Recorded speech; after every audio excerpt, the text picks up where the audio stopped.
अरे जय हिंद प्यारे बच्चों, कैसे हैं आप सभी। मैं अमरीश श्रीवास्तव आप सभी का खान ग्लोबल में स्वागत करता हूं। उम्मीद करता हूं सारे बच्चे मस्त होंगे, बढ़िया पढ़ाई चल रही होगी, शानदार शानदार लाजवाब।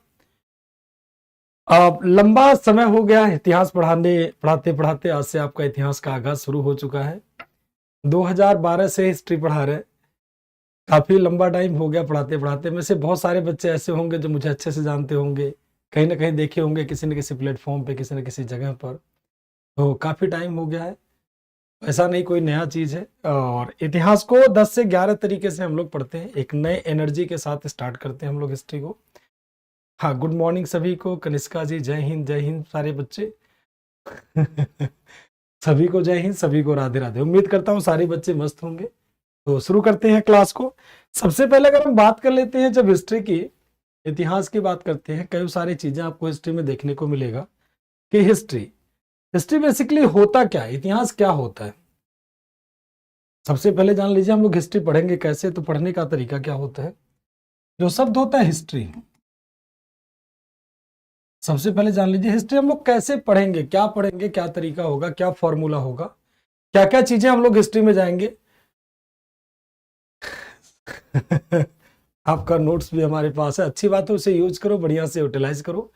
और यहाँ पर बहुत सारी चीजें अलग अलग भी मिलेंगी। हाँ, सभी को नालिनी जी, सरोज जी, सभी को जय हिंद, सभी को राधे राधे। बिल्कुल बहुत सारी चीजें मिलेंगी आपको, तो आप उसको भी यूटिलाइज करिए। ठीक, तो इतिहास में अब आपको घबराने की जरूरत नहीं है, बिल्कुल आपकी नैया पूरी तरह से पार है। इतिहास में आपको 0% टेंशन नहीं लगा है। ठीक, हाँ।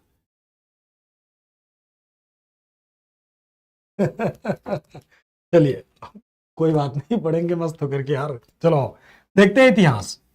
सबसे पहले हम लोग देखते हैं इतिहास, हिस्ट्री को बेसिकली हम लोग पढ़ेंगे क्या, समस्या आपके सामने क्या आती है। सबसे पहले इतिहास पढ़ने में क्या प्रॉब्लम आपके सामने आती है, सबसे पहले आपके सामने क्या प्रॉब्लम आती है, क्या समस्या आती है इतिहास को पढ़ने में। तो इतिहास को पढ़ने में सबसे बड़ी जो समस्या आती है वो होती है याद करने की। कहते हो कि क्या क्या समस्या आती है, आप बताइए फटाफट कि इतिहास पढ़ने में आपको क्या क्या प्रॉब्लम आ रही है। ठीक, क्या क्या प्रॉब्लम्स आपको हिस्ट्री पढ़ने में आती है, बस ये बताना आपको क्या क्या प्रॉब्लम हिस्ट्री पढ़ने में आती है। ठीक, क्या क्या प्रॉब्लम आपको हिस्ट्री पढ़ने में आती है, बस सिंपल सा क्वेश्चन है, क्या क्या प्रॉब्लम्स आती है। ठीक, अभी सारा आ जा रहा है, सारा बताएंगे सब कुछ। आज इंट्रोडक्शन ही डेमो है, आपका सिलेबस क्या है, कितने सवाल आपके एग्जाम में आते हैं, क्या तरीका होगा, क्या चीजें होंगी, सब कुछ चर्चा करेंगे, कोई दिक्कत नहीं होगी। हाँ, 0 प्रॉब्लम होगी, आप लोग ध्यान रखिएगा। हाँ, सारे कुछ बता देंगे, कितने प्रश्न आते हैं, क्या नहीं होते हैं। ठीक, सर आपका नाम क्या है, नाम क्लास में खोला होगा तभी दिख गया होगा, अमरेंद्र श्रीवास्तव। ठीक, चलिए आते हैं। तो देखो, इतिहास को पढ़ने की जो प्रॉब्लम आपके सामने आती है, सबसे बड़ी समस्या होती है। समस्या क्या होती है, चीजें याद नहीं होती। सबसे पहले समस्या याद करने की, यानी क्या, तो कोई भी चीज लर्न नहीं होता है, कोई भी चीज याद नहीं होता। तो इतिहास को याद नहीं करो, इसको लर्न करने की नो नीड, तो बहुत ज्यादा जरूरत नहीं है। पहले इसको क्या होता है समझो, इसको सबसे पहले इसको समझे, इतिहास को समझे, पढ़े नहीं, रटे नहीं। इतिहास को जरूरत है किसे समझने की, इसके अंदर एक बढ़िया सा अंडरस्टैंडिंग डेवलप करे, बहुत ज्यादा रटने का ज्यादा प्रयास ना करे, पहले पढ़े। दूसरा प्रॉब्लम क्या होती है, डेट क्या नहीं याद होते हैं, तो लर्न क्या नहीं होता, तो डेट नहीं याद होते हैं। तो डेट आपको सारा नहीं याद होना है, डेट आपको मॉडर्न हिस्ट्री से याद करना है, ये आपके सामने समस्या हो रही है। दूसरी प्रॉब्लम आपकी क्या होती है, एक तो याद नहीं होता है चीजें, दूसरी प्रॉब्लम क्या होती है, इतिहास बहुत बड़ा है, इतिहास का सिलेबस क्या होता है, बहुत बड़ा होता है। ठीक, हाँ, सिलेबस याद नहीं होता है, ये नहीं होता, वो नहीं होता है। ठीक है, तो बहुत सारी दिक्कतें आपके सामने आती है। दूसरा क्या होता है, इतिहास को पढ़ने का तरीका आपके पास क्या होगा, मतलब कैसे पढ़े, क्या तरीका होगा। तो इसको मैं क्या करूंगा, बहुत इजी बना दूंगा, बहुत ही इजी, बहुत ही आसान बना दूंगा। तरीका क्या होगा, बहुत ही आसान बना दूंगा, बहुत ही इजी वे में आपको समझाऊंगा, कोई भी टफ नहीं होगा। बहुत ज्यादा टफ लगता है आपको, इसको बहुत ज्यादा इजी कर दूंगा। ठीक है, इसको पढ़ाने का जो तरीका, मेरा तरीका होगा, उसमें क्या करूंगा, सबसे पहले इमेजेस भी यूज करूंगा। ठीक, इमेज भी यूज करूंगा, साथ में आपका ट्रिक भी चलेगा। तीसरा आपका क्या होगा, इमेज भी आएगा, ट्रिक भी चलेगा, और साथ में क्या करेंगे भाई, इमेज भी इसमें आपको बताएंगे, और क्या होगा, ट्रिक भी इसमें खूब बड़े पैमाने पर यूज होगा, ट्रिक भी खूब बड़े पैमाने पर यूज होगा, सबसे ज्यादा ट्रिक भी आपका यूज होगा जगह जगह पर। और साथ में कम से कम हिस्ट्री को 10 से 11 तरीके से, कम से कम, मतलब अनेक डिफरेंट टाइप में अलग अलग चैप्टर खत्म करेंगे। ठीक, साथ में आपको पूरा विजुलाइज कराएंगे, ऑडियो वीडियो सुनो एक साथ चलेगा। तो हर एक तरीके से, मतलब ऐसे कह लीजिए 10 से 12 तरीके से पूरी हिस्ट्री को पढ़ाते हैं, कम से कम इतने टाइप से हिस्ट्री को पढ़ाया जाता है। मतलब ये क्या होता है, बेसिकली फॉर्मेट होता है, कितने तरीके से इसे पढ़ते हैं, फॉर्मेटिंग करते हैं। जब इसको तरीका क्या होता है, फॉर्मेट करते हैं, इसको छोटे छोटे फॉर्मेट में बांटते हैं, जहां पर जो जरूरत होती है वो हम उठा लेते हैं। और आखिरी सेशन में आता है आपका क्या, प्रैक्टिस। ये प्रैक्टिस भी आप जैसे कर लोगे काम आपका हो जाएगा खत्म। तो याद कैसे करें, तरीका क्या होगा, इमेज क्या होगा, ट्रिक क्या होगा, प्रैक्टिस कैसे करेंगे। अब आते हैं कितने सवाल किसमें आते हैं, तो अभी उसको थोड़ी देर में हम लोग चर्चा करेंगे। सबसे पहले जानते हैं हिस्ट्री क्या होती है, स्टार्ट करते हैं आपको हिस्ट्री क्या होती है। व्हाट इज हिस्ट्री, सबसे पहला सवाल आता है इतिहास होता क्या है। तो इतिहास क्या होता है, ध्यान से देखिए सभी लोग, इतिहास क्या होता है। तो इतिहास जो पास्ट के इवेंट्स है, उनका जो अध्ययन हो चाहे क्रोनोलॉजिकल ऑर्डर में, वो क्या कहलाता है, आपका हिस्ट्री कहलाता है। पास्ट में जो भी चीजें आपने पढ़ा है उनका एक क्रम से पढ़ा है, एक क्रम से, एक सिस्टम से। सबका अलग अलग ट्रिक बताएंगे, तरीका कि एंशिएंट हिस्ट्री में क्या पढ़े, मिडल में कैसे पढ़े, मॉडर्न में क्या कैसे पढ़े, वो सब आगे आगे जैसे बढ़ते चलेंगे, सारा तरीका आपको बताते चलेंगे। कैसे हिस्ट्री कम समय में याद करो वो भी आपको बता देंगे। और भी इतिहास में कई सारी चीजें बताएंगे कि तुक्का भी कैसे मारना वो भी सिखा देंगे, चिंता ना करो। लेकिन मेड इन चाइना वाला होगा, गारंटी नहीं है, पहले बता रहा हूं। ठीक, तुक्का बिल्कुल नहीं मारना हिस्ट्री में, जितने भी सवाल आते हैं वो करके ही आना आपको। ठीक, अब आते हैं यहाँ पर क्रोनोलॉजिकल ऑर्डर में क्या होता है, किसी घटनाओं का अध्ययन करना ही क्या कहलाता है, हिस्ट्री। इसकी उत्पत्ति किससे होती है, हिस्टोरिया शब्द से हो। किससे होती है, तो हिस्टोरिया शब्द से, ग्रीक वर्ड किससे, तो हिस्टोरिया से होती है। हिस्टोरिया मीन्स क्या होता है, अतीत की घटनाओं का वर्णन। लेकिन ध्यान रखना, सारी अतीत की घटनाएं आपका हिस्ट्री नहीं होती है। वह घटना बीत चुकी है और उसका आज भी इंपॉर्टेंस हो, आज भी महत्व हो, वो क्या कहलाता है, हिस्ट्री कहलाता है। ठीक, सब मिलेगा गणेश जी, आप बस आज पढ़े ध्यान देकर के, सबकी तरह मिलेगा। अभी तो हमने इंट्रोडक्शन भी नहीं शुरू की है, तो अभी क्यों परेशान है। हाँ, अभी तो स्टार्ट किया पार्टी, अभी खत्म थोड़ी हुई, तो पार्टी शुरू हुई है, टेंशन क्यों कर रहे हो। चलिए, ये हो जाता है आपकी यहां तक की बातें। सर नोट्स भी बनाना है ना, अभी नोट्स नहीं बनाना है, तो इंट्रोडक्शन है, इसको नोट्स बनाने की जरूरत नहीं है, आपका पीपीटी में रखा रहेगा, इसको आप यूज कर लीजिएगा। नोट्स यहां से मैं आपको कहूंगा, स्टोर नहीं जहां से शुरू करेंगे वहां से आप नोट्स बनाइएगा, अभी नोट्स बनाने की जरूरत नहीं है। ठीक है, अभी क्लास को समझने की जरूरत है ज्यादा से ज्यादा। Importance of studying of the past, अतीत के पढ़ने का। जब आप कहीं भी जाते हो, किसी भी यूपीएससी लेवल का कोई एग्जाम देते हो, तैयारी करते हो, आपसे एक सवाल होता है, और वो सवाल क्या होता है, इतिहास को हम क्यों पढ़ते हैं। एक सवाल मन में आता है ना कि हिस्ट्री हम पढ़ते क्यों है, क्या रीजन है, क्या कारण है। तो सबसे पहले देखो क्या होता है, लोगों को समझने के लिए, अंडरस्टैंड पीपल, और क्या सोसाइटी को बेटर बनाने के लिए। अब कहोगे सर लोगों को समझने के लिए, समाज को बेहतरीन बनाने के लिए।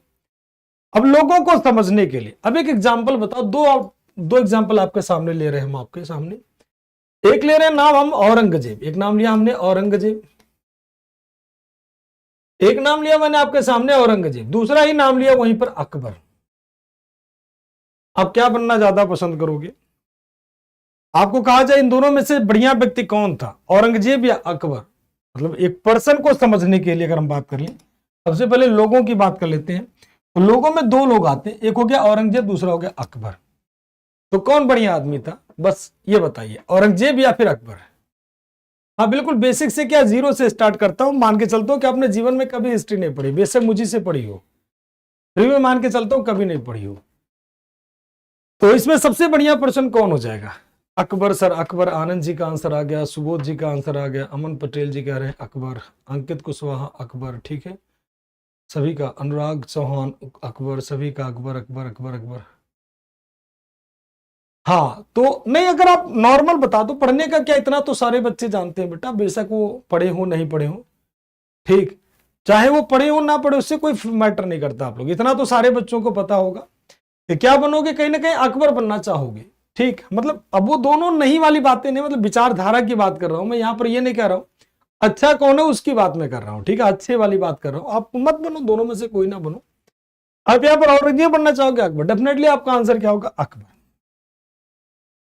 और व्यक्ति के लिए नाम ले लेते हैं, एक नाम सुना होगा आमिर अजमल कसाब का नाम सुना होगा।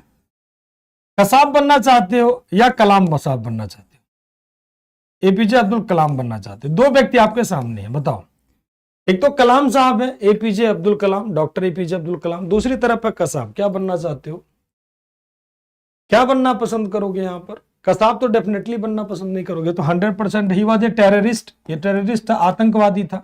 आतंकवादी तो बनना नहीं चाहोगे, फिर क्या बनना चाहोगे भाई? फिर मन में क्या आएगा? कहीं ना कहीं कलाम बनना चाहेंगे। ठीक, इतिहास में कई सारे ऐसे राजा हुए, कई सारे ऐसे राजा हुए जो खराब खराब राजा हुए, जिनका इतिहास बहुत ही बेकार था। ठीक, एक कलाम की आइडियोलॉजी पर हर बच्चा चलना चाहेगा। इन तीनों चारों में से अगर नाम ले लिया जाए तब भी आप कहोगे कलाम ही बनना चाहेंगे। अगर इन तीनों चारों को इकट्ठा कर दिया जाए, कलाम साहब को दे दिया जाए, तो क्या बनना पसंद करोगे? कलाम साहब। क्यों बनना चाहोगे भाई? तो कलाम साहब he was a great person, वो महान व्यक्ति थे। कलाम साहब को पता है ना, जब अग्नि मिसाइल का एक्सपेरिमेंट कलाम साहब कर रहे थे, तो उनका एक्सपेरिमेंट जब फेल हो गया तो एक मंत्री थे भारत के, उन्होंने कहा इससे तेज तो हमारे घर का चूल्हा जलता है। कलाम साहब कहते कोई बात नहीं, चुपचाप अपने काम पे लगे रहे। और फिर जब वही कलाम साहब थे, सक्सेसफुल एक्सपेरिमेंट किया उन्होंने, उसी मंत्री का स्टेटमेंट बदल गया कि मुझे विश्वास था कि यह व्यक्ति कर सकता है। तो ये समझ लो, इस तरह की बातें होती हैं। जब आप किसी अच्छे लेवल पे काम करोगे ना, तो जो आपकी बुराई करने वाले हैं, निंदा करने वाले हैं, उन्हीं का ओपिनियन बदल जाएगा आपसे। तो कलाम साहब तो एक तरीके से लोगों को समझने के लिए, अब समाज को बेहतर ढंग से समझने के लिए, अब समाज देखो, समाज की बात अब आ जाती है कि भाई समाज की, आप यहां पर दो समाज है। एक तो है हमास, अभी जस्ट चलेगा खूब चर्चा में, हमास वाला है। एक तो हमास वाला समाज जीना चाहते हैं, या फिर आप इजराइल तो तुलना करेंगे नहीं, या भारतीय समाज को जीना चाहते हैं। अब आप बताइए, एक तालिबान का समाज है, एक तालिबान का समाज है और एक इंडियन समाज है, कौन सा समाज काफी बेटर होगा? आप तालिबानी समाज में रहना चाहते हैं जहां पर महिलाओं को कोई अधिकार नहीं, ठीक, सारे अधिकार तालिबान में खत्म है। हमास का हालत वही है, तो आप कहोगे क्या बनना चाहेंगे? इंडियन बनना चाहेंगे, क्योंकि हमारा समाज काफी बेटर है। और बात कर ले, आप एंशिएंट टाइम के समाज में जाना चाहते हैं कि मॉडर्न टाइम के समाज में जाना चाहते हैं, ये भी मैटर करना चाहता है। समाज की बात कर लेते हैं, आप प्राचीन काल में यानी स्टोन एज में रहना पसंद करते हैं या फिर मॉडर्न एज में रहना चाहते हैं? ठीक, एक जटिल, एक कॉम्प्लेक्स समाज की बात करते हैं, एक सिंपल समाज की बात करते हैं, तो कॉम्प्लेक्स समाज में नहीं रहना चाहेंगे, एक भारतीय रहना चाहेंगे। तो हमारे समाज को समझने के लिए हम लोग क्या पढ़ते हैं? इतिहास पढ़ते हैं। हमें कैसे पता था हम प्राचीन कालीन समाज में थे? प्राचीन कालीन समाज में एक दूसरे पर लोग अटैक करते थे, मारते थे, जमीन के लिए, जायदाद के लिए, खाने के लिए, पीने के लिए, छीड़। मध्यकाल में भी ये होता, आधुनिक काल में भी इसका लक्षण आप देख सकते हो कहीं ना कहीं। तो डेफिनेटली आप मॉडर्न पर्सन बनना चाहोगे, ना कि एंशिएंट पर्सन बनना चाहोगे। ठीक, तो सारे लोग मॉडर्न ही मेरे हिसाब से बनना चाहेंगे। अब आते हैं मुश्किल समय से बचने के लिए। दूसरा पॉइंट आता है survive to difficult time. Difficult time क्या होता है भाई? आप एक बात बताओ, सिंपल सा लॉजिक है, स्टोन एज का समय कैसा था? जस्ट एक डिफिकल्ट समय से बचने के लिए। आपको कैसे पता कि भूकंप आने से बहुत बड़ी बिल्डिंगें गिर जाती हैं, अगर इसकी तीव्रता इतनी हो? क्योंकि पहले वो घटना हो चुकी है, तभी तो मुश्किल समय से। कहते हैं कोरोना आया, लोगों को बहुत ज्यादा तबाह किया, हम लोगों को पता चल गया कोरोना अगर आ गया, कोविड दोबारा, तो हम लोगों को क्या क्या समस्याएं हो सकती हैं। तो उससे निपटने के लिए हम लोग सारी व्यवस्था पहले ही कर लेते हैं। जैसे बाढ़ आने वाली है तो पहले पता चल जाता है बाढ़, तो मतलब पहले आई, उस समय लोगों ने झेला, उस समय देखा, हम ही लोगों ने। आप में से बहुत सारे लोग मुश्किल समय से बचने के लिए अपनी व्यवस्था करके रखते हैं। जैसे जस्ट एक एग्जांपल ले लीजिए, आप में से बहुत सारे बच्चे होंगे जो गरीबी रेखा में जी रहे होंगे, काफी गरीब समाज से बिलोंग करते होंगे, जिनके फादर बहुत कठिन परिश्रम, दिन रात मेहनत करके आपको यहां तक पहुंचाए कि हमारा बेटा पढ़ेगा, कुछ आगे करेगा, ठीक है ना। तो आप लोग बहुत मतलब एक परिश्रम करते हो कि भाई कहीं ना कहीं एक समय ऐसा आएगा, आपके फादर, आपके पेरेंट्स, आपके घर वाले बहुत दिन रात मेहनत करते हैं और आपको कहते हैं कि भाई बेटा एक दिन हमारा नाम करेगा, रोशन करेगा। तो आपको मुश्किल पता है कि मुश्किल समय में क्या क्या कठिनाइयां होती है। मुश्किल समय में एक पीढ़ी ऐसी आती है, मान लीजिए बड़ी मुश्किल से किसी तरह से आपके फादर, आपके पेरेंट्स आपको खूब पैसा इकट्ठा करके कैसे भी करके आपको विरासत में कुछ चीजें दी गई, फिर आप दारू शराब को, कोई भी व्यक्ति ऐसा, एक पीढ़ी ऐसी आती है दारू शराब के चक्कर में सब कुछ बर्बाद कर देती है। वो एक समय था कि मुश्किल समय से, तो आज आप सोचोगे कल को, जैसे फॉर एग्जांपल, जैसे आज मान लीजिए भूकंप आने वाला, अरे सॉरी सूखा पड़ने वाला, भारत की क्लाइमेट खराब हो रही है, जलवायु काफी खराब है भारत का, मतलब मानसून इस साल फेल है लगभग, मान के चलिए। तो मानसून फेल है तो सभी को पता है महंगाई खूब होने वाली है। तो महंगाई खूब होने वाली, सरकार उसकी व्यवस्था करना शुरू कर दी कि भारत में भुखमरी ना आने पाए। अर्थक्वेक जैसे आ गया, भूकंप आ गया, थोड़ी देर के लिए मान लेते हैं, अर्थक्वेक की बातें कर लेते हैं। अर्थक्वेक अगर पहले ओल्ड टाइम में आया है, किसी समय में आया, पहले आया तो दोबारा अगेन जब ये रिपीट होगा तो क्या क्या प्रॉब्लम्स हो सकती है, ये उसके बारे में विचार करना। ठीक, अगेन दोबारा ये चीज रिपीट होगी तो क्या क्या बातें हो सकती हैं, और बातें कर लेते हैं। मुश्किल समय से बचने के लिए बाहरी अटैकर्स आए, जैसे अंग्रेजों के दौरान, ब्रिटिश रूल के दौरान हम लोगों को क्या क्या समस्या आई। अब दोबारा अगर हमारा देश गुलाम बना तो क्या क्या समस्या आ सकती है उससे निपटने के लिए। तो मुश्किल समय से बचने के लिए, कोरोना आए, चाहे बाहरी अटैक आए, चाहे कुछ भी जाए, उससे बचने के लिए, अपना रास्ता जानने के लिए। आपको पता अपना रास्ता क्या है।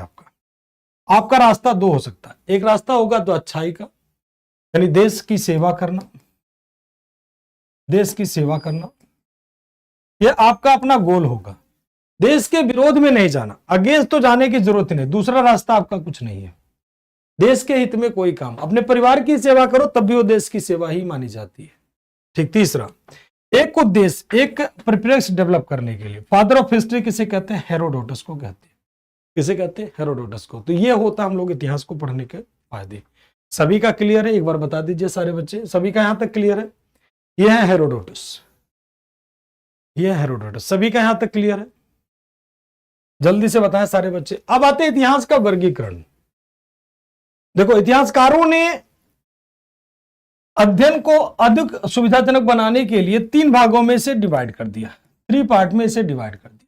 3 पार्ट कौन कौन सा होगा? प्री हिस्टोरिक, और क्या होता है प्रोटो हिस्टोरिक, और क्या होता है हिस्टोरिक। 3 भागों में से बांट दिया हिस्ट्री की सुविधा के लिए से। चलिए, क्लियर है सर? क्लियर है सर? क्लियर है? हाँ सर, यूपीएससी ही मिलेगी, टेंशन काहे ले रहे हो? पहले पढ़ो तो सही, पार्टी शुरू तो करो। सब यूपीएससी मिलेगी, टेंशन काहे ले रहे हो? हाँ, सब मस्त मिलेगा सर। हिस्ट्री को हिंदी में पढ़ाएं या इंग्लिश में पढ़ाएं सर?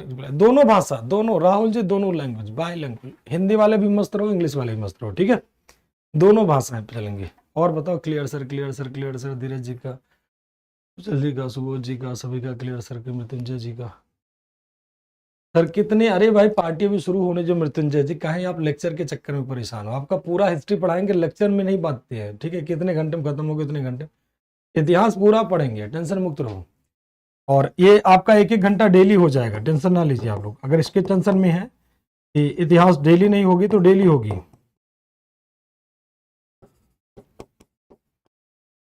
प्रोग ऐतिहासिक, और क्या हो जाएगा? आद्य ऐतिहासिक,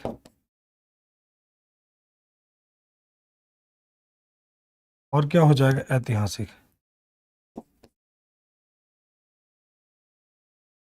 प्रोग ऐतिहासिक, आद्य ऐतिहासिक और ऐतिहासिक, 3 भागों में से हम लोगों ने बांट दिया। अब एक एक करके देखते हैं इसे, ठीक है? प्रोग ऐतिहासिक, आद्य ऐतिहासिक और ऐतिहासिक। अब इसमें सबसे पहले देखते हैं प्री हिस्टोरिक। इतिहास का पहला डिवीजन होता है, ठीक। सबसे पहले यहां पर देखते हैं प्री हिस्टोरिक, यानी कौन? प्रोग ऐतिहासिक।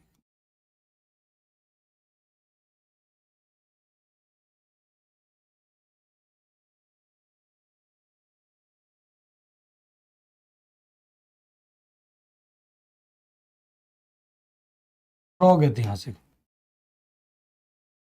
यानी प्री हिस्टोरिक। अब प्रोग ऐतिहासिक किसे कहते हैं? तो किसी इतिहास में 2 चीजें होती हैं। एक तो होता है रिटन एविडेंस, यानी इस काल में कोई भी लिखित साक्ष्य, लिखित साक्ष्य मिले हैं कि नहीं मिले हैं। सेकंड होता है क्या? Archaeological, archaeological evidence, archaeological evidence यानी क्या बेटा? तो पुरातात्विक साक्ष्य।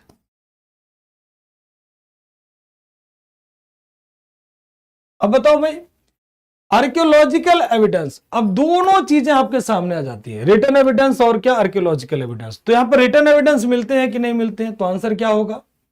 चलिए, सुजल कह रहे हैं नो आंसर, बहुत बढ़िया। तो इसमें राइट आंसर क्या होगा? मतलब no, no evidence, very good. तो रिटन एविडेंस क्या है? कुछ नहीं मिलते हैं, नो एविडेंस। यहां पर कोई भी लिखित साक्ष्य नहीं मिलते हैं, कोई भी रिटन एविडेंस इस काल में नहीं मिलता, मतलब लिखा हुआ कुछ भी चीज इस काल में नहीं मिलता है। हाँ, सिलेबस ही बता रहे हैं, टेंशन काहे ले रहे हो? सिलेबस ही बता रहे हैं, सिलेबस ही स्टार्ट कर रहे हैं। आज क्लास में सिलेबस ही चलेगा, ठीक है? तो कोई भी लिखित साक्ष्य मिलता है तो आंसर क्या होगा? नो, यानी क्या? नहीं। और आर्कियोलॉजिकल साक्ष्य मिलता है कि नहीं, तो आंसर क्या होगा? तो आंसर होगा यस, नो एविडेंस, कोई भी साक्ष्य नहीं है। आनंद जी का कहना है, बहुत बढ़िया। पुरातात्विक साक्ष्य है कि नहीं, तो आंसर क्या होगा? यस, यानी हाँ, उपलब्ध है, उपलब्ध है। तो उपलब्ध है पुरातात्विक साक्ष्य क्या उपलब्ध है, तो इसी में कौन सा एज आएगा एग्जाम्पल के रूप में, कौन सा एज होगा इसमें, तो इसी में होता है कौन सा एज, स्टोन एज। कौन सा एज, स्टोन एज, यानी कौन सा, तो पाषाण का, पाषाण का। और कौन सा, Chalcolithic as, Chalcolithic as, Chalcolithic as यानी क्या, ताम्र पाषाण का, ताम्र पाषाण का।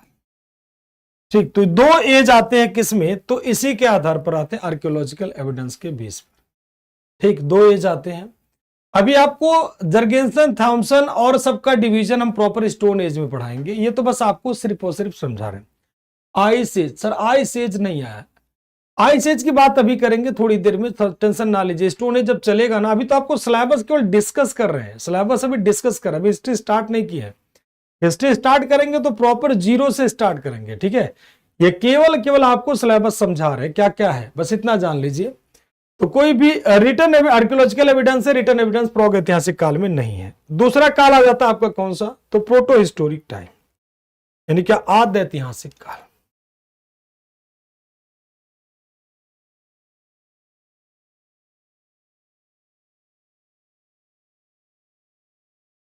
आद्य ऐतिहासिक काल, आद्य ऐतिहासिक काल की फिर से आ जाते हैं भाई, रिटर्न एविडेंस है कि नहीं है।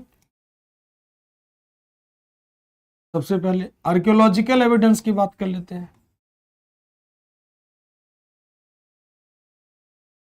आर्कियोलॉजिकल एविडेंस, तो आंसर क्या होगा, यस, यानी पुरातात्विक साक्ष्य।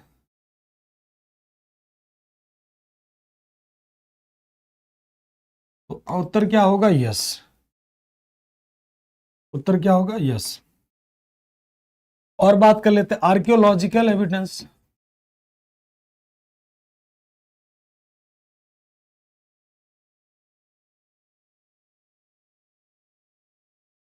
आर्कियोलॉजिकल एविडेंस यानी क्या, अरे सॉरी, रिटन एविडेंस यानी लिखित साक्ष्य।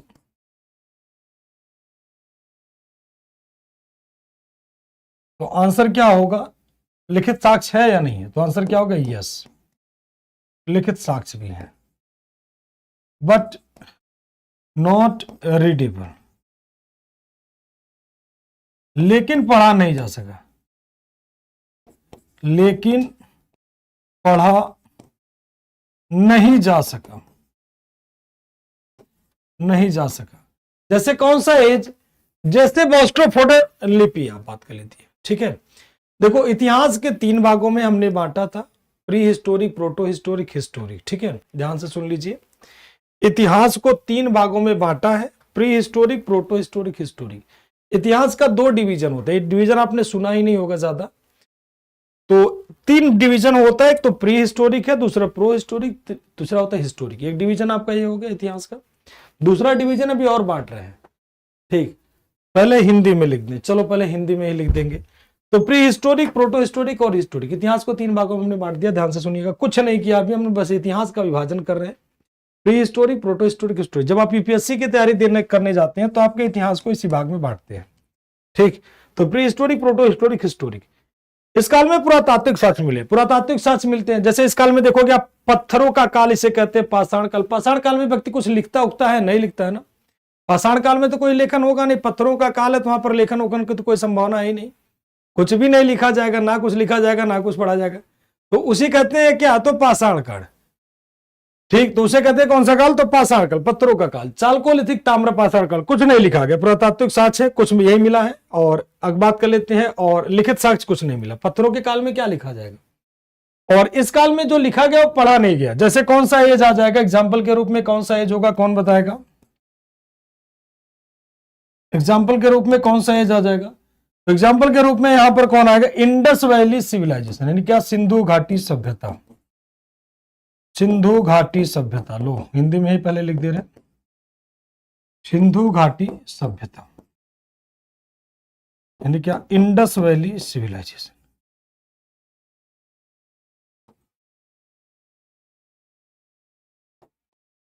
सिंधु घाटी सभ्यता, ठीक।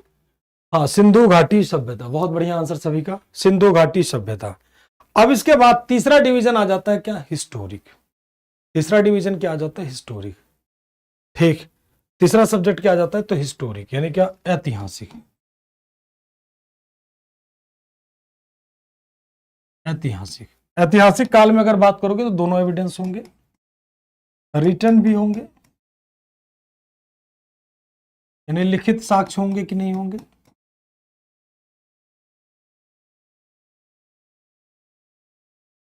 और क्या हो जाएगा, पुरातात्विक साक्ष्य।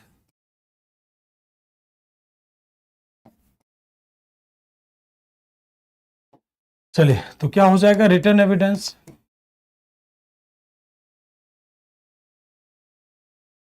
और दूसरा क्या हो जाएगा, आर्कियोलॉजिकल।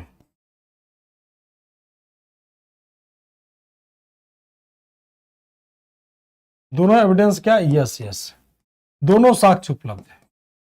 और इसी काल में सारे इतिहास आ जाते हैं, बाकी सारे इतिहास इसी काल में आ जाते हैं। हाँ, both available, both available, both available, yes, Kartik, Ragini, सभी का आंसर बहुत बढ़िया। ओके, इंडस वैली सिविल अब पढ़ेंगे बेटा, अभी तो सिलेबस आपको डिस्कस कर रहे हैं, बार बार वही की बात बता रहे हैं, सिलेबस डिस्कस कर रहे हैं, आप लोग टाइम से आ जाए करें तो एक क्वेश्चन नहीं रहेगा। अब देखो, इसमें सबसे पहले एक और डिवीजन देख लेते हैं जो आप जानते हो, सबसे आसान वही बता देते हैं। दो डिवीजन हिस्ट्री के हम आपको, 5 से 6 डिवीजन होता है इतिहास का, तो 2 डिवीजन आपको बता दिया, एक मैंने यूपीएससी में जो नॉर्मल बनाया जाता है, दूसरा एविडेंस, दूसरा मैं बता रहा हूं other division of history. Other division of history, इतिहास का अन्य विभाजन, इतिहास का अन्य विभाजन, इतिहास का अन्य विभाजन, अन्य विभाजन। ठीक है, ये आप लोगों का विभाजन है जिसे आप लोग ढूंढते हो, गुरु जी इसी में बांट दीजिए, तो वही बांट दे रहे हैं आप लोगों का, इतिहास का अन्य विभाजन। ठीक, कौन कौन सा हिस्ट्री, लो भाई, एंशिएंट हिस्ट्री,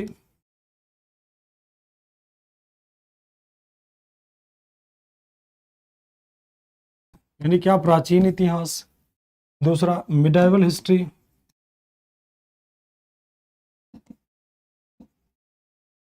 चौथा क्या हो जाएगा, मॉडर्न हिस्ट्री। ठीक है, ये आपका जब रेलवे वगैरह का एग्जाम देते हो तब के लिए बांटा जाता है, वही डिवीजन आपको याद रखना है। फिर ये भी डिवीजन आप याद कर सकते हो, मर्जी आपकी है, सब बांट दे रहे हैं, जो आपकी इच्छा करे वो आप याद कर लीजिए। प्राचीन इतिहास, मध्यकालीन इतिहास,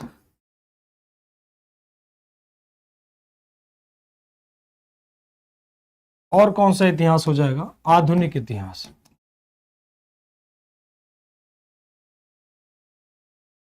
अब ठीक, चलो, अब देखो प्राचीन कालीन इतिहास कहां से होता है, कहां से कहां तक। तो प्राचीन कालीन इतिहास की अगर बात कर लेंगे तो टाइम पीरियड यहां पर कुछ फिक्स नहीं है, फिर भी मैं आपका फिक्स करने का प्रयास कर रहा हूं।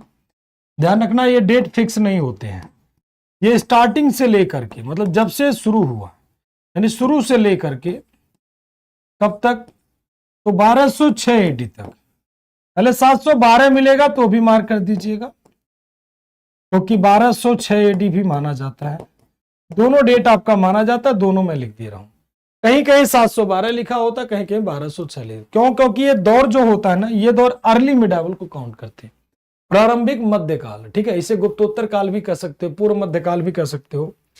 इसके बाद में आ जाता है मध्यकाल। मध्यकाल की बातें कर लेते हैं, तो ये 712 एडी या 1206 एडी, यहां से शुरू कर लीजिए, से लेकर के कब तक, तो 1707 एडी तक ये ड्यूरेशन माना जाता है। ठीक है, 1857 तक भी पहुंचा देते हैं, 1857 के पहले तक।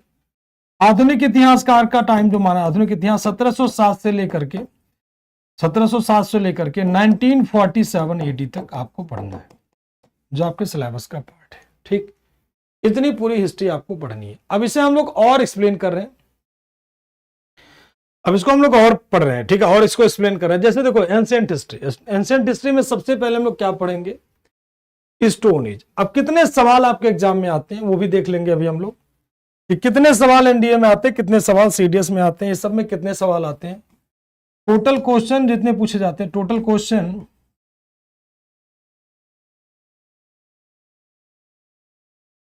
क्वेश्चन कितने पूछे जाते हैं। तो टोटल क्वेश्चन अगर आप एनडीए की बात करोगे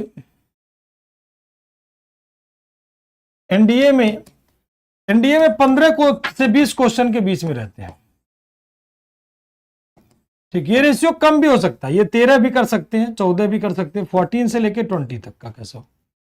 और सीडीएस में अगर बात करोगे, सीडीएस में इतने क्वेश्चन होते हैं, फिक्स रहते हैं 20 क्वेश्चन, 20 से 21 हो सकते हैं, 19 नहीं हो सकता, 21 क्वेश्चन ये लगभग रहते हैं इनके, इतने क्वेश्चन आपके पूछे जाते हैं। ठीक, टोटल क्वेश्चन की अगर बात करोगे तो यहां से इतना, यहां से इतना तक।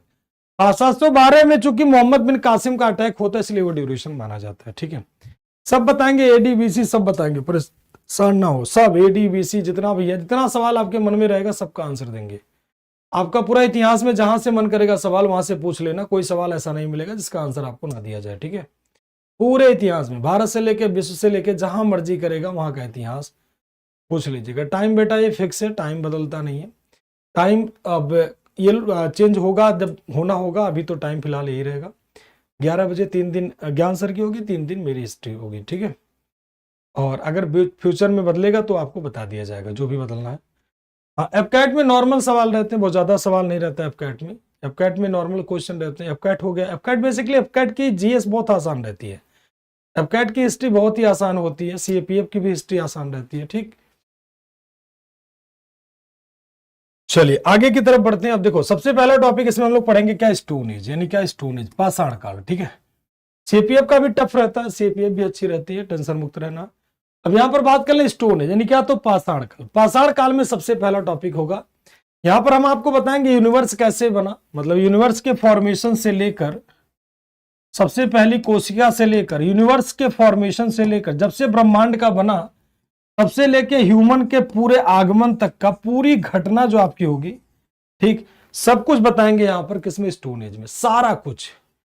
ठीक, सब कुछ स्टोन एज में आपका बताएंगे, कोई ऐसा चीज नहीं जो आपको छोड़ेंगे। स्टोन एज का सारा पॉइंट आपको क्या करेंगे, यूज करेंगे। ठीक है, ठीक, अब यहां पर बात कर लेते हैं दूसरा, सिंधु घाटी। वो भी होगा, वर्ल्ड हिस्ट्री भी होगा बेटा, पहले तो इंडियन हिस्ट्री तो खत्म कर ले, वर्ल्ड हिस्ट्री भी पढ़ेंगे, क्यों परेशान है, सब पढ़ेंगे, हिस्ट्री में कुछ नहीं बचेगा। उसके बाद बात कर लेते हैं Indus valley civilise. World history से एक सवाल आता है, कभी कभी वो भी नहीं रहता है, तो उसके लिए आपको परेशान नहीं करना है। इसके बाद हम लोग पढ़ेंगे इंडस वैली सिविलाइजेशन। भारत की पहली सभ्यता क्या थी, पहला अर्बन सिविलाइजेशन कौन सा था, इसके कंटेम्प्रोरी कौन कौन से सिविलाइजेशन थे, क्या क्या बातें थी पहले सभ्यता, ये फर्स्ट अर्बन सिविलाइजेशन मानी जाती है, फर्स्ट अर्बन सिविलाइजेशन मानी जाती है, पहला नगरीय सभ्यता माना जाता है आपका इंडस वैली सिविलाइजेशन। कहां से इसकी उत्पत्ति हुई, क्या क्या बातें हुई, क्या क्या चीजें हुई, इनकी स्क्रिप्ट कैसी थी, यूनिकॉर्न क्या था, सब कुछ जानेंगे। सिंधु घाटी सभ्यता को पहली नगरीय सभ्यता क्यों कहते हैं, कैसे सभ्यता बढ़ी, क्या हुआ क्या नहीं हुआ। ठीक, ये सारी बातें हम लोग देखेंगे क्या, इंडस वैली सिविलाइजेशन में सारा का सारा सब कुछ कवर करेंगे। इसके बाद हम लोग बात करेंगे वैदिक एज में। वैदिक एज में कई सारी चीजें कवर करेंगे हम लोग, वैदिक सिविलाइजेशन में कई सारे बात फैक्टर आपका कवर करेंगे। जैसे वैदिक काल के आर्यन क्या इंडियन थे कि नहीं थे, आर्य कौन थे, आर्य का मतलब क्या हो गया, जैसे इसमें हम लोग देखेंगे आर्यन कौन थे, यानी आर्य कौन थे, भाई सिंपल सा लॉजिक है, आर्य कौन थे, यानी आर्यन कौन थे, आर्यंस कौन थे, आर्य का मतलब कौन था, क्या ये इंडियन थे या फॉरेनर थे, या इंडिया से थे या आउट ऑफ इंडिया थे, यानी फॉरेनर थे, कौन माने जाते हैं, मतलब नेटिव थे या फॉरेनर माने जाते हैं, कौन माने जाते हैं वैदिक काल के लोग। वेद कितने प्रकार के होते हैं, वेदों की क्या चीजें होती हैं। ठीक, तो ये सारी बातें हम लोग पढ़ेंगे किसमें, वैदिक काल में। ये सारी की सारी बातें हम लोग देखेंगे कौन से काल में, तो वैदिक सिविलाइजेशन में सारी बातें हम लोग करेंगे। ठीक है, सारा कुछ बातें बताएंगे। इसके बाद में बुद्धिज्म, बुद्ध का मतलब हो गया कौन, तो लॉर्ड बुद्ध, यानी कौन, गौतम बुद्ध जी। गौतम बुद्ध जी के बारे में जानेंगे। गौतम बुद्ध को कहते हैं क्या, लाइट ऑफ एशिया, क्या कहते हैं, लाइट ऑफ एशिया के नाम से प्रसिद्ध है, एशिया के प्रकाश के रूप में। 563 बीसी में लुम्बिनी में पैदा हुए, माता इनकी महामाया, पिता इनके थे सुद्धोधन, वाइफ का नाम था यशोधरा, बेटा इनका था राहुल, घोड़े का नाम इनके कौन था, तो कंथक, और सारथी इनका कौन था, चन्ना। बुद्ध जी के पहले गुरु अलार कलाम थे, दूसरे गुरु थे रुद्रग्राम पुत्र। बुद्ध जी ने 29 वर्ष की अवस्था में घर को त्यागा, 35 साल में इन्होंने ज्ञान की प्राप्ति की। पूरा बुद्ध जी के बारे में जानेंगे, और बुद्ध जी के देखेंगे क्या बुद्ध जी आज भी प्रासंगिक है कि नहीं है, क्या है क्या नहीं है, ये सारा बौद्ध धर्म में जानेंगे। बौद्ध धर्म के बाद देन आपका तुरंत पैरेलल हो जाएगा अगला टॉपिक जो पढ़ेंगे हम लोग कौन सा, तो जैन धर्म का टॉपिक पढ़ेंगे। इसके बाद जैन धर्म के टोटल तीर्थंकर कितने थे, टोटल तीर्थंकर कितने हो जाते हैं 24। जैन शब्द किससे मिलकर बना है, तो जिन। जैन शब्द किससे मिलकर बना है, तो जिन से मिलकर बना है। किससे, तो जिन। और जिन का मीन्स क्या होता है, विनर, यानी क्या विजेता कहते हैं। क्या होता है जैन धर्म की बातें, सारा कुछ A to Z जानेंगे जैन धर्म के बारे में, सारा टॉपिक आपका पढ़ेंगे। इसके बाद अगर हम बात कर ले 6वीं शताब्दी ईसा पूर्व, यानी क्या महाजनपद काल, कितने, तो 16 महाजनपद होते हैं। 16 महाजनपद होते हैं। और 16 महाजनपदों के बारे में सबसे महत्वपूर्ण महाजनपद कौन सा, तो मगध माना जाता है। कौन सा, तो मगध, मगध एम्पायर।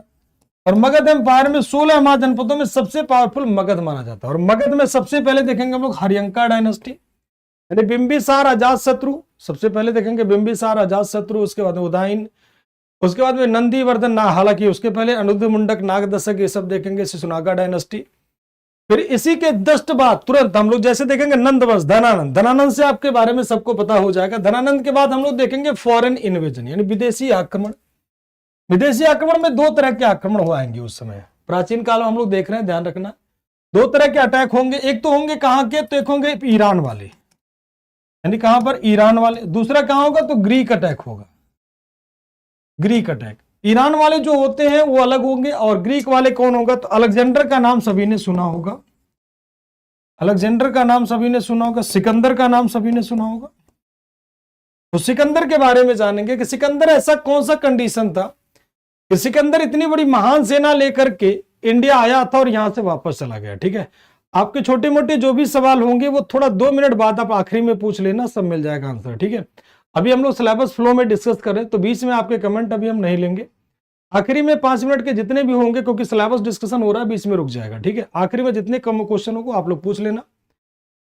ठीक है, सभी के आंसर आपको दे देंगे। अभी फिलहाल आप सारे बच्चे सिलेबस में ध्यान दीजिए कि क्या क्या पढ़ना है आपको। ठीक है, बाद में नहीं तो फिर पूछोगे सर सिलेबस बता दो, सिलेबस बता दो, बीच बीच में रुक के सिलेबस नहीं बताया जाएगा। ठीक है, इसलिए आपको पूरा प्रॉपर एक क्लास ही हमने सिलेबस का बना दिया, अच्छे से डिस्कस करते हैं। इसके बाद हम लोग अलेक्जेंडर, कौन सी ऐसी परिस्थितियां थी कि अलेक्जेंडर वहां से वापस गया, क्या चाणक्य का साम दाम दंड भेद वाली पॉलिसी लागू की, क्या हुआ। इसके बाद आएंगे मौर्य साम्राज्य। मौर्य एम्पायर में कौन हो जाएगा, चंद्रगुप्त मौर्य। चंद्रगुप्त मौर्य, चंद्रगुप्त मौर्य का नाम सभी लोगों ने सुना होगा, चंद्रगुप्त मौर्य। चंद्रगुप्त मौर्य कैसे राजा बना, उसके पूरे स्ट्रगल की लाइफ देखेंगे। और देखेंगे हम लोग उसके बाद में चाणक्य, चाणक्य साम दाम दंड भेद, क्या क्या नीतियां थी चाणक्य की, क्या क्या काम करता है, ऐसा कौन सा काम करता है। सिकंदर वापस गया और एक बकरी चलाने वाले बालक को, एक छोटा सा लाइफ नॉर्मल सामान्य जीवन जीने वाले व्यक्ति को मगध की गद्दी पर बिठाता है चाणक्य। चाणक्य के बाद हम लोग देखेंगे बिंदुसार, बिंदुसार के बाद देखेंगे Ashoka, battle of Kalinga 261 BC, समंथा महापद्मनाभा वर्सेस अशोका, विजेता कौन हुआ, अशोक। ऐसा क्या हुआ, ऐसा क्या हुआ अशोक के बारे में, क्या अशोक यहां से, ठीक, ऐसा क्या हुआ कि अशोक यहां से वापस चला गया, अरे सॉरी अशोक और कलिंग में ऐसा क्या हुआ, कलिंग के युद्ध के बाद कि अशोक ने अपना धर्म छोड़ के कौन सा बौद्ध धर्म अपना लिया, क्या हुआ ऐसा अशोक के बाद, ये सारी घटनाएं आपको देखेंगे। इसके बाद हम लोग पढ़ेंगे मौर्योत्तर काल। मौर्योत्तर काल में 2 तरह की चीजें देखेंगे, एक होगा नेटिव, एक हो गया नेटिव, दूसरा हो गया कौन, फॉरेन, ठीक, फॉरेनर, विदेशी। एक हो गया देशी, दूसरे हो गए विदेशी, देशी दूसरे हो गए कौन, विदेशी। देशियों में कौन हो जाते हैं, देशी और विदेशी। देशी में शुंग, सातवाहन और ये सब हो जाते हैं, कण्व डायनेस्टी। फिर विदेशी में होते हैं इंडो ग्रीक, शक, पार्थियन, कुषाण, ये सारे के सारे। जैसे विदेशियों में हो जाएंगे कौन आपके, इंडो ग्रीक, हिंद यूनानी, सकाज, पार्थियन, कुषाण, शक, पहलव इत्यादि के बारे में यहां पर हम लोग जानेंगे। ठीक, इसके बाद अगर हम बात कर लेते हैं कौन से आ जाएंगे, गुप्त काल। गुप्त काल में समुद्रगुप्त, समुद्रगुप्त को भारत का नेपोलियन कहा गया। जो समुद्रगुप्ता को क्या कहते हैं, समुद्रगुप्त को भारत का नेपोलियन कहते हैं।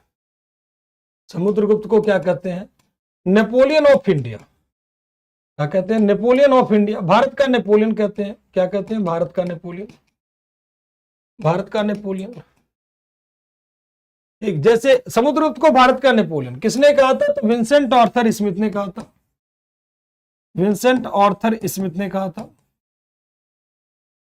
आर्थर स्मिथ ने कहा था। उसी तरह से अगर आपसे पूछ ले दक्षिण भारत का नेपोलियन किसे कहते हैं, दक्षिण भारत का नेपोलियन किसे कहते हैं, ईरान का नेपोलियन किसे कहते हैं, अफगानिस्तान का नेपोलियन किसे कहते हैं, कई सारे। ठीक है, दक्षिण भारत का नेपोलियन किसे कहते हैं, ईरान का नेपोलियन किसे कहते हैं, अफगानिस्तान का नेपोलियन किसे कहते हैं, ये सारा का सारा हम लोग देखेंगे इसमें पूरा गुप्ता डायनेस्टी में वहीं पे बता देंगे। सभी को बीए स्मिथ ने कहा था। ये देखो गोल्ड के कॉइन्स आपको दिख रहे होंगे, इन्हें क्या कहते थे, दीनार कहते थे, दीनार नामक सिक्का आपको कहते थे। ठीक, ये आपको देख रहा होगा यहाँ पर फिगर, ये दशावतार टेम्पल है देवगढ़ का, दशावतार, जो गुप्त काल के सर्वश्रेष्ठ टेम्पल माने जाते हैं। गुप्तोत्तर काल, गुप्त काल, वर्धन डायनेस्टी से पढ़ेंगे। इसी दौरान दक्षिण भारत में या तो लास्ट में दक्षिण भारत पढ़ लेंगे या बीच में पढ़ लेंगे, वो डिपेंड करता है पढ़ाने में, बीच में जैसा इच्छा होगी वो कर लेंगे हम लोग।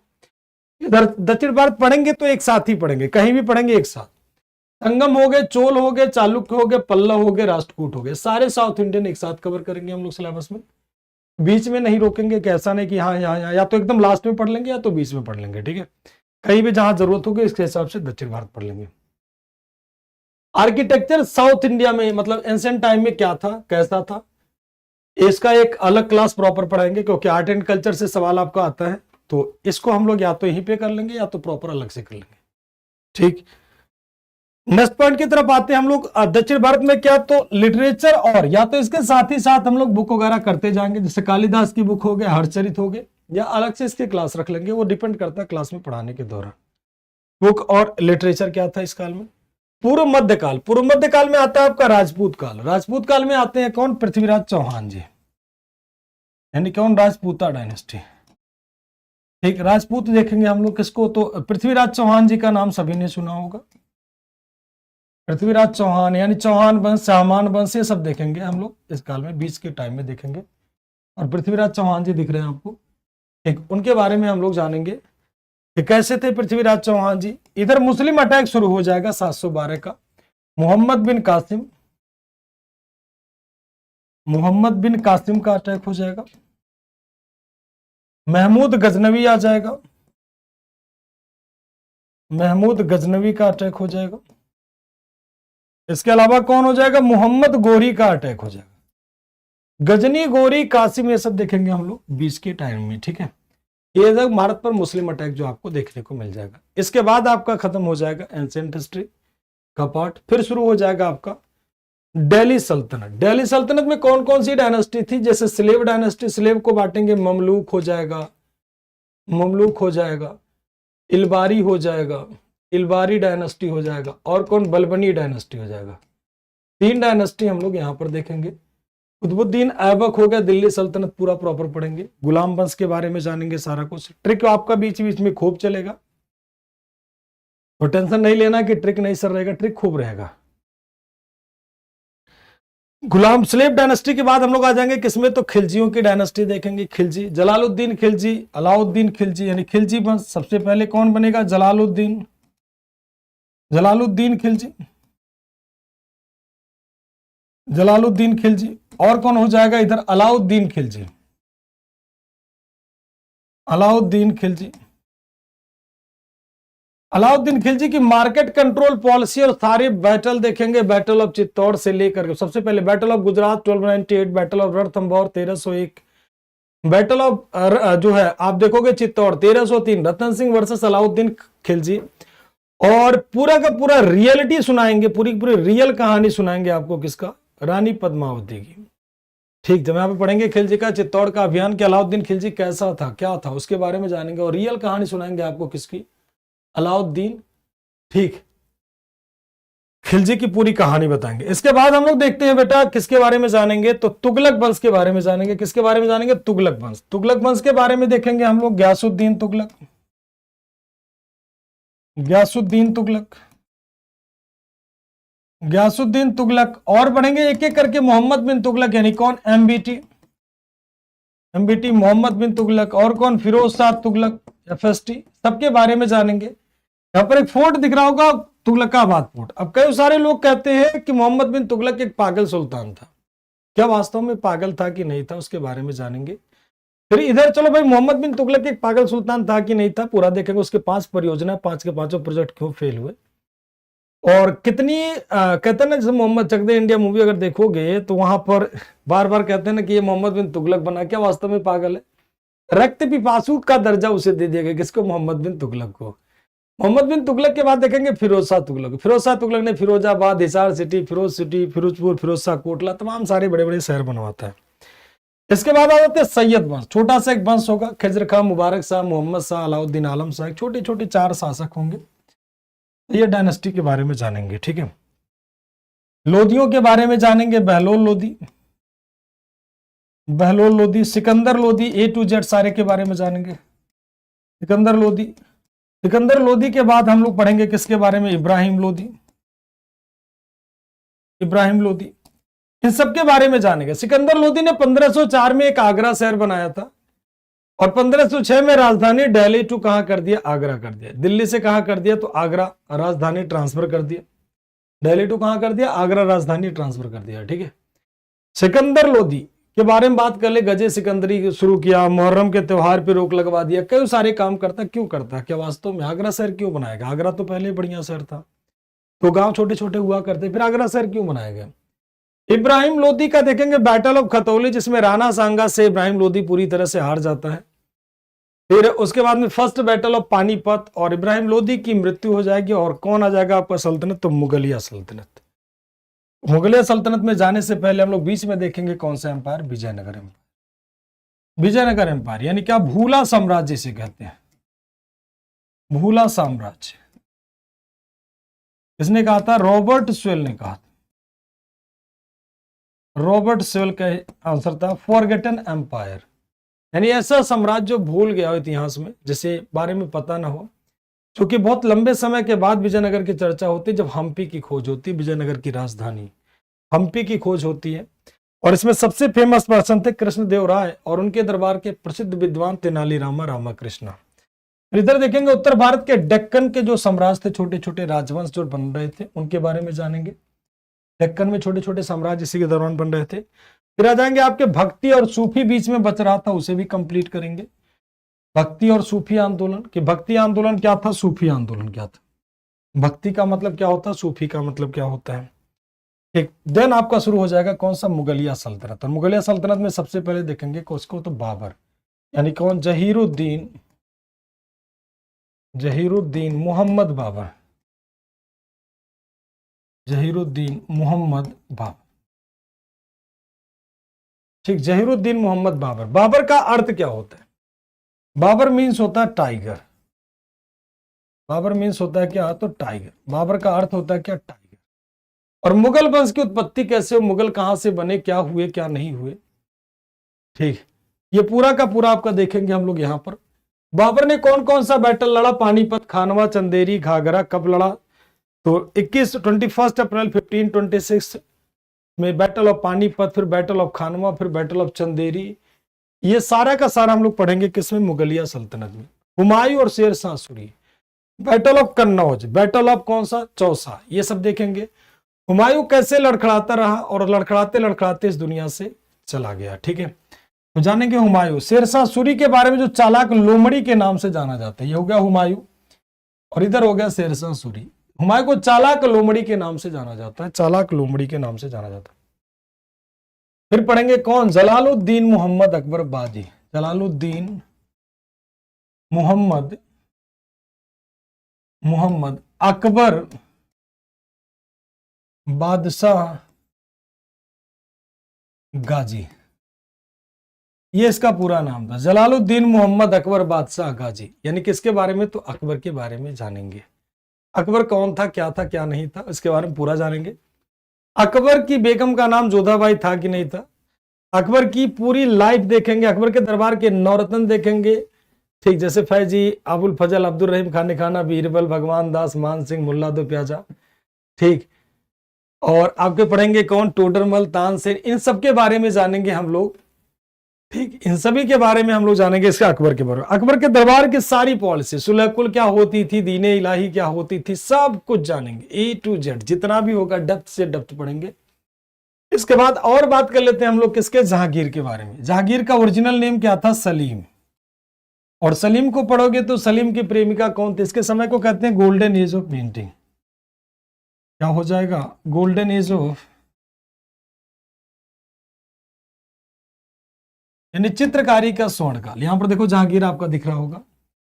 अब जहांगीर के बचपन का नाम था सलीम, और सलीम होगी तो सलीम की प्रेमिका कौन होगी? अनारकली। उसकी भी कहानी सुना देंगे, मस्त होकर के आराम से पढ़ना, कोई टेंशन वाली बात होगी नहीं।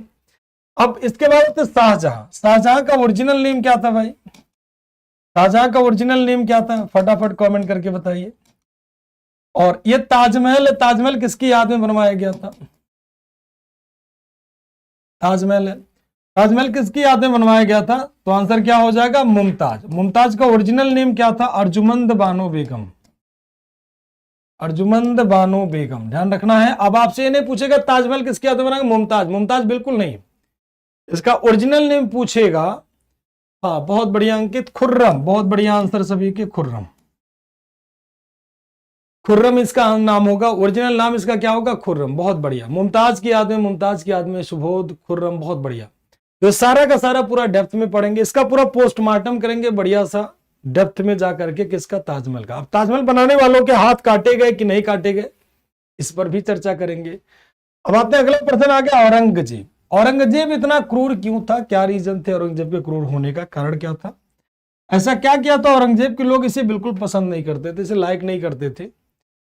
आखिर ऐसा क्या किया था औरंगजेब ने? दुनिया भर की चीजें, ठीक है। हाँ चलिए विवेक जी अभी तो खान में है, तो खान की बातें करें, ठीक।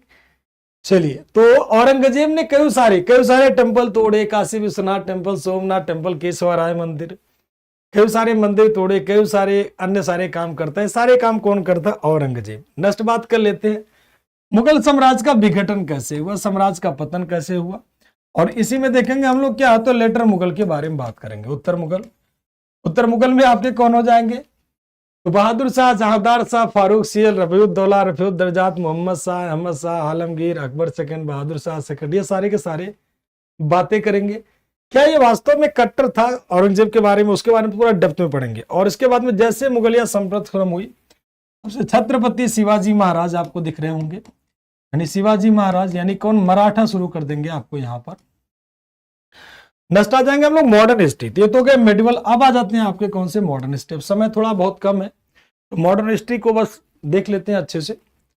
मॉडर्न हिस्ट्री में हम लोग सबसे पहले पढ़ेंगे यूरोपियन अराइवल। ऐसा क्या कारण था कि यूरोपियों में पोर्चुगीज भारत आते हैं?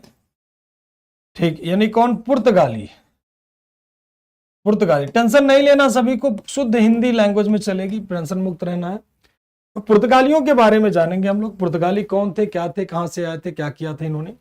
पुर्तगाली, फिर डच, फिर और सारे बारे में जानेंगे। ईस्ट इंडिया कंपनी और बंगाल के नवाबों के बारे में देखेंगे, सिराजुद्दौला वगैरह। क्षेत्रीय राज पंजाब, पंजाब के भी देखेंगे महाराजा रंजीत सिंह, और मैसूर में देखेंगे टीपू सुल्तान, हैदर अली। ये दोनों क्षेत्र आपका क्या करेंगे? प्रॉपर डेप्थ में पढ़ेंगे, ठीक। हाँ बिल्कुल, कल क्लास होगी, क्लास क्यों नहीं होगी। ब्रिटिश शासन पर अर्थव्यवस्था का क्या प्रभाव पड़ा, यानी क्या लैंड रेवेन्यू सिस्टम हम लोग देखेंगे, यानी भू राजस्व व्यवस्था आपका देखेंगे प्रॉपर वे में। यहाँ पर कैसे कैसे भू राजस्व व्यवस्था था, भू राजस्व व्यवस्था क्या थी इनकी, ये सारा का सारा आपके सिलेबस का पार्ट है, पूरा डेप्थ में पढ़ेंगे हम लोग। इसके अलावा 1857 का विद्रोह, पूरा विद्रोह को समझेंगे प्रॉपर वे में, विद्रोह को समझेंगे। 1857 का नेचर कैसा था, क्या था, क्या नहीं था।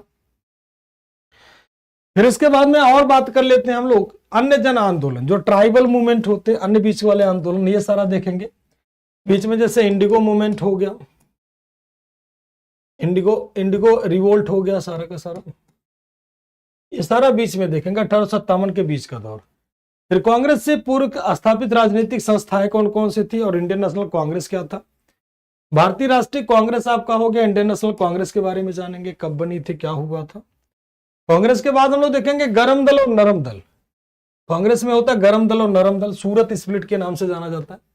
गरम दल के नेता आपको देखोगे लाल बाल पाल दिख रहे होंगे, लाल बाल पाल, लाला लाजपत राय, बाल गंगाधर तिलक, और कौन हो जाएंगे? बिपिन चंद्र पाल। ये सारे के सारे बारे में जानेंगे। हाँ, रानी लक्ष्मीबाई के देखेंगे। भारत में क्रांतिकारी आंदोलन, क्रांतिकारी आंदोलन आपका देखेंगे, यानी भगत सिंह, सुखदेव, राजगुरु, बटुकेश्वर दत्त, चंद्रशेखर आजाद, अनुशीलन समिति, गदर पार्टी, ये सारे के सारे देखेंगे बीच में। जितने भी क्रांतिकारी आंदोलनकारी होंगे उसे भी देखेंगे। भारत से बाहर क्रांतिकारी संगठन, जो गदर पार्टी था, वो यहां पर अलग से कर देंगे उसे हम लोग। भारत के बाहर कौन सी क्रांतिकारी संस्थाएं थी। फिर बंगाल का विभाजन और स्वदेशी आंदोलन, एक एक टॉपिक आपका पूरा एक्सप्लेन करते चलना है, ध्यान रखना है। ये आपका हो जाएगा पार्टीशन ऑफ बंगाल और स्वदेशी मूवमेंट का पार्ट हो जाएगा। नेक्स्ट बात कर लेते हैं मुस्लिम लीग का गठन। मुस्लिम लीग का गठन कहां पर 30 दिसंबर 1906 को होगी। 28 दिसंबर 1906 को कहां पर, सॉरी 30 दिसंबर 1906 को कहां पर, ढाका में। फाउंडर नवाब सलीमुल्लाह, इसके आगा खान, वकारुल मुल्क, मोहसिनुल मुल्क, ये सारे के सारे होंगे। ठीक। नेक्स्ट मॉरले मिंटो रिफॉर्म, या आप पॉलिटी में भी पढ़ लोगे, ज्ञान सर आपको पढ़ा देंगे, टेंशन ही नहीं होगा। तो आपको बस यहाँ चर्चा खाली हम करेंगे क्योंकि ये पूरा पॉलिटी का पार्ट है, पूरा हो जाएगा। ठीक। नेक्स्ट आप बात कर लेंगे दिल्ली दरबार राजधानी ट्रांसफर।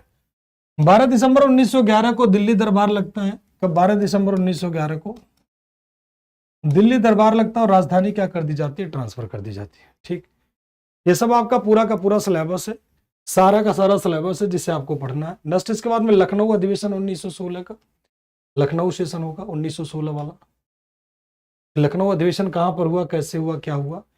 होम रूल लीग आंदोलन उसी समय चलेगा 1916 का। फिर आ जाएंगे गांधीयन मूवमेंट में, गांधी जी के आंदोलन पर, गांधी जी के प्रारंभिक आंदोलन सारे हो जाएंगे, गांधी जी और उनके प्रारंभिक आंदोलन। नेक्स्ट पे आ जाते हैं आपका ट्रेड यूनियन की, इसके बाद बात हो जाती है ट्रेड यूनियन कहां पर हुआ, कैसे हुआ, क्या बातें हुई, ट्रेड यूनियन की बातें कर लेते हैं सारा का सारा। नेक्स्ट बात कर लेते हैं जलियांवाला बाग। जलियांवाला बाग हत्याकांड यहां पर देखोगे पूरा का पूरा, जैसे गांधी नेरा में बांट सकते हो। रोलैक्ट एक्ट की बातें कर लेते हैं, ये भी आपके सिलेबस का पार्ट है। ये सारा का सारा चूंकि सिलेबस बहुत बड़ा है तो एक एक टॉपिक आपका डिस्कस कर रहे हैं, इसलिए क्लास थोड़ी बड़ी हो रही है। खिलाफत आंदोलन देख लीजिए यहाँ पर कैसे कैसे चलेगा। ये इन्हें अली ब्रदर के नाम से जाना जाता है, अली ब्रदर कहलाते हैं, अली ब्रदर्स के नाम से फेमस है दोनों लोग, मोहम्मद अली और Shaukat Ali. Non cooperation movement यहां पर देख लोगे गांधी जी का। नेक्स्ट आप बात करोगे स्वराज पार्टी 1923 का, 1923 का स्वराज पार्टी देखोगे। साइमन कमीशन 1928 का यहां पर देखोगे। कांग्रेस का लाहौर अधिवेशन पूर्ण स्वराज का आपका रिजोल्यूशन देखोगे। ये सारा का सारा सिलेबस आप ही लोगों के लिए है, सारा का सारा सिलेबस आपका है।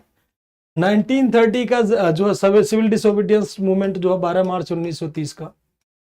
ठीक, ये पूरा का पूरा चलेगा। सविनय अवज्ञा आंदोलन भी आपका प्रॉपर पढ़ाएंगे। गांधी इरविन पैक्ट जो होता 5 मार्च 1931 को, ये भी आपका देखेंगे। इसके अलावा आप देखोगे कराची सेशन 1931 का कराची अधिवेशन चलेगा, बिल्कुल सीक्वेंस में चलेगा, कोई भी क्लास अनसीक्वेंस नहीं होगी। राउंड टेबल कॉन्फ्रेंस यहां पर देखिए, ये सब चलेगा, मतलब सारा का सारा क्लास एकदम सीक्वेंस में चलाएंगे।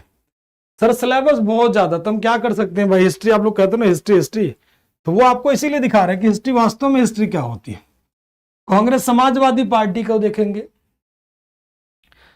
आप लोग कहते हो ना हिस्ट्री हिस्ट्री आसान है, उसको हम आसान हम बना देते हैं, आसान हम बना देते हैं। आपको सिलेबस देखो, पूरे 1 घंटा नॉन स्टॉप बोल रहे हैं, फिर भी सिलेबस में अभी पॉइंट रह रहा है। इसको इतने इजी में पढ़ा देंगे, बिलीव करो कि मतलब इतने आसान लैंग्वेज में पढ़ाएंगे कि कहोगे सारा का सारा याद हो गया। बस इतना ही करना, आपको रिपीट करना है। ठीक, हाँ बिल्कुल 100% पूरा हो जाएगा। ठीक, योगी पट्टभी, सीतारमैया और कौन हो गए, सुभाष चंद्र बोस के। कांग्रेस का त्रिपुरी अधिवेशन जो है ये देखेंगे हम लोग यहाँ पर। सेकेंड वर्ल्ड वॉर ये आपका टॉपिक नहीं है, इसको अलग से देखेंगे, मतलब नॉर्मल पॉइंट है यहाँ पर ऐड करेंगे। पाकिस्तान की डिमांड कौन करता है, तो देखोगे चौधरी रहमत अली करता है, मोहम्मद अली जिन्ना का क्या रोल होता है। इंडिविजुअल सत्याग्रह आप देखोगे विनोबा भावे 17 अक्टूबर 1940 को शुरू होता है, 1940 को इंडिविजुअल सत्याग्रह स्टार्ट होता है। देन इसके बाद बात कर लेते हैं क्रिप्स मिशन। क्रिप्स मिशन 1942 को चलता है मार्च में। ये देखो क्रिप्स मिशन पूरा दौर भारत आता है, इंडिया आता है क्रिप्स मिशन आपको प्रॉपर वे में। नेक्स्ट इसके बाद अगर हम बात कर लेते हैं भारत छोड़ो आंदोलन। भारत छोड़ो आंदोलन देखोगे 1942 का। ठीक, ये प्रॉपर भारत छोड़ो आंदोलन चल रहा है। सुभाष चंद्र बोस और इनके आजाद हिंद फौज प्रॉपर देखेंगे हम लोग। बाइबल प्लान, शिमला सम्मेलन यहां भी देखेंगे, पॉलिटी में भी देखेंगे। कैबिनेट मिशन योजना यहां भी देखेंगे, पॉलिटी में भी देखेंगे। संविधान सभा, कॉन्स्टिट्यूएंट असेंबली, ये प्रॉपर पॉलिटी का टॉपिक है तो इसको अलग से नहीं करेंगे। इंतरिम गवर्नमेंट ये भी यहां पर देख लेंगे हम लोग, हालांकि यहां भी देखेंगे सारी चीजें। भारत की विभाजन और स्वतंत्रता। नेक्स्ट सोशल रिफॉर्म, सामाजिक धार्मिक सुधार आंदोलन। एंड लास्ट टॉपिक होगा गवर्नर जनरल एंड वायसराय। इसके अलावा भी कुछ बच रहा है तो उसको मिसलेनियस में हम लोग क्या करेंगे, कवर करेंगे। यहाँ पर मिसलेनियस में उसे हम लोग कवर कर लेंगे, इसके अलावा भी कुछ रहेगा तो यहाँ पर कवर करेंगे, ठीक है। बस इतनी है आपकी हिस्ट्री जिसे आपको पढ़ना है, इससे ज्यादा आपको नहीं पढ़ना है।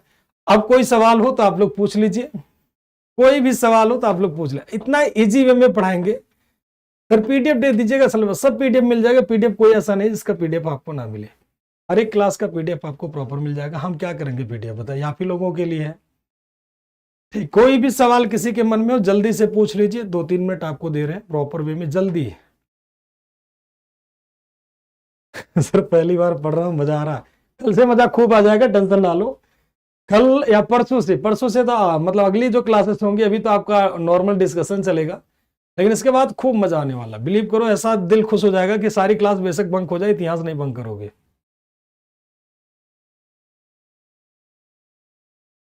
सर कोर्स कब तक, कोर्स आपका खत्म हो जाएगा, कोर्स का टेंशन आप हम लोगों के ऊपर छोड़ दो, कोर्स का टेंशन आप मत लो। हाँ सर, पेपर में क्वेश्चन गारंटी के साथ, ठीक, आज तक जहां भी पढ़ाया, जिस जिस जगह पढ़ाया, गारंटी के साथ देता हूं कि क्वेश्चन आपको लगभग मान के चलो सारे मिल जाएंगे। 1-2 सवाल का मैं गारंटी नहीं लेता भाई, यूपीएससी पेपर कराती है तो 2-3 सवाल का मैं गारंटी नहीं लेता। अब वो पेपर के नेचर के ऊपर, अगर आप नहीं बना पाओगे तो भारत का कोई लड़का नहीं बना पाएगा, ये भी जान लो। अगर कोई सवाल ऐसा हिस्ट्री का आता है जो आप नहीं बना पाओगे, यानी मैंने नहीं पढ़ाया, तो आप भी नहीं, वो भी बच्चा नहीं बना पाएगा। अब इससे ज्यादा क्या कहूं, ठीक, कोई भी ऐसा नहीं मिलेगा। सब बता देंगे अंकित जी, सब बता देंगे, ताजमहल का हाथ काटा गया नहीं काटा गया, लंबी भूमिका बनानी पड़ेगी इसलिए। चलिए हम लोग तो पढ़े आपसे, बहुत बढ़िया, अच्छी बात है। तो अभी आगे भी पढ़ो अच्छे से, क्लास को रेगुलर रखना, बस ये जान लो सफलता का कोई ऐसा वो नहीं होता है, बस आपको रेगुलरिटी आपकी बनी रहनी चाहिए। अगर रेगुलरिटी नहीं है तो फिर दिक्कत आएगी। सर तो हिस्ट्री पढ़ने में नहीं, कुछ नहीं टाइम लगेगा जयराम जी, बिल्कुल इत्मीनान से, आपको 90 क्या 100% क्लास में ही क्लियर रहेगा, सिर्फ आपको नाम मात्र का काम करना होगा। हाँ एमसीक्यू थ्योरी, एमसीक्यू प्रॉपर होने के बाद ही प्रैक्टिस होगी, क्लास हो जाएगा उसके बाद, जो जैसे क्लास पूरा खत्म हो गया, पूरा एंशिएंट हिस्ट्री खत्म हो गया, उसके बाद प्रैक्टिस, अब वो प्रैक्टिस आपका लग जाएगा, प्रैक्टिस के लिए परेशान ना हो, सब हो जाएगा। हाँ बिल्कुल।